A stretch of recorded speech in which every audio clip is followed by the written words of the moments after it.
राधे राधे।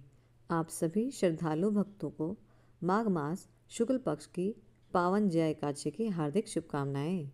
भगवान लक्ष्मी नारायण की कृपा से आपके जीवन में सुख, शांति, समृद्धि और आरोग्य का वास हो।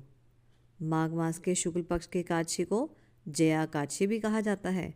शास्त्रों के अनुसार जो भी भक्त सच्चे मन, श्रद्धा और नियम निष्ठा के साथ इस व्रत को करता है, उसे अकाल मृत्यु का भय नहीं रहता। उस व्रत के प्रभाव से भूत प्रेत, पिशाच आदि योनियों से मुक्ति मिलती है, पितरों को सद्गति प्राप्त होती है और व्रती को मोक्ष की प्राप्ति का मार्ग प्रशस्त होता है। कहा गया है कि इस व्रत के फलस्वरूप 100 वर्षों तक स्वर्गलोक में वास का सौभाग्य प्राप्त होता है। अब जानते हैं जया एकादशी की तिथि। एकादशी तिथि का प्रारंभ 28 जनवरी 2026 बुधवार सायं 4:37 बजे है।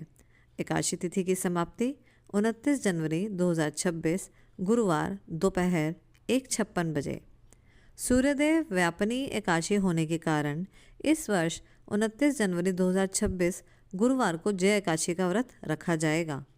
व्रत पारण का समय क्या है, अब वो जानते हैं। द्वादशी तिथि प्रारंभ होगी 29 जनवरी दोपहर 1:57 बजे और द्वादशी तिथि समाप्त होगी 30 जनवरी शुक्रवार प्रातः 11:10 बजे। हरिवासर समाप्ति रात्रि में होने के कारण व्रत का पारण 30 जनवरी 2026 सुबह 7:09 से 9:24 बजे तक श्रेष्ठ रहेगा। शास्त्र अनुसार पारण गाय के दूध से करना उत्तम माना गया है। यदि यह संभव ना हो तो जल, फल और तुलसी दल से भी पारण किया जा सकता है। अब जानते हैं 29 जनवरी के शुभ मुहूर्त। ब्रह्म मुहूर्त। ब्रह्म मुहूर्त है सुबह 5:34 से 6:25 तक। सूर्योदय सुबह 6 से 6:42। सूर्यास्त शाम 5:40। प्रातः पूजा मुहूर्त सुबह 7:11 से 8:32 तक। अभिजीत मुहूर्त 11:50 से 12:32 तक। सायकाल पूजा मुहूर्त 5:48 से 7:11 बजे। राहुकाल 29 जनवरी 1:33 से 2:55 दोपहर। 30 जनवरी राहुकाल 10:39 से 12:01 दोपहर तक। आप जानते हैं नक्षत्र और योग। रोहिणी नक्षत्र सुबह 7:32 से शुरू है, तत्पश्चात आर्द्र। इंद्र योग रात्रि 8:28 तक, फिर वैधृति योग। आप जानते हैं पूजन विधि। इस दिन पूरे विधि विधान से भगवान विष्णु और माता एकादशी का पूजन करें। गंध, पुष्प, धूप, दीप अर्पित करें। भगवान को नैवेद्य लगाते समय तुलसी दल अवश्य अर्पित करें। काले तिल और तुलसी भगवान को अत्यंत प्रिय हैं। नैवेद्य के बाद जल से आचमन करवाएं और मुख शुद्धि हेतु पान, सुपारी, लौंग, इलायची अर्पित करें।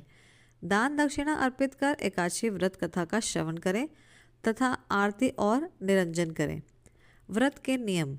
दशमी तिथि को सूर्यास्त से पूर्व सात्विक भोजन करें।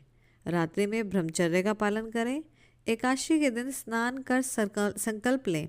यथाशक्ति निर्जल या फलाहार व्रत रखें और रात्रि में जागरण करते हुए ओम नमो भगवते वासुदेवाय, श्री कृष्ण गोविंद हरे मुरारी का जप करें। विष्णु सहस्रनाम, पुरुष सूक्त या स्रोतों का पाठ या श्रवण अत्यंत फलदायी होता है। द्वादशी के दिन स्नान पूजन के पश्चात ब्राह्मणों को भोजन, दान दक्षिणा देकर विधि पूर्वक व्रत का पारण करें। इसी प्रकार धर्म और व्रत से जुड़ी हुई ज्ञानवर्धक जानकारी पाने के लिए यदि आप मेरे चैनल पर पहली बार आए हैं तो चैनल को सब्सक्राइब और बेल आइकन ज़रूर दबाएं ताकि आने वाले सभी वीडियोस की सूचना आपको समय पर मिलती रहे। जय श्री हरि विष्णु, जय लक्ष्मी नारायण, राधे राधे।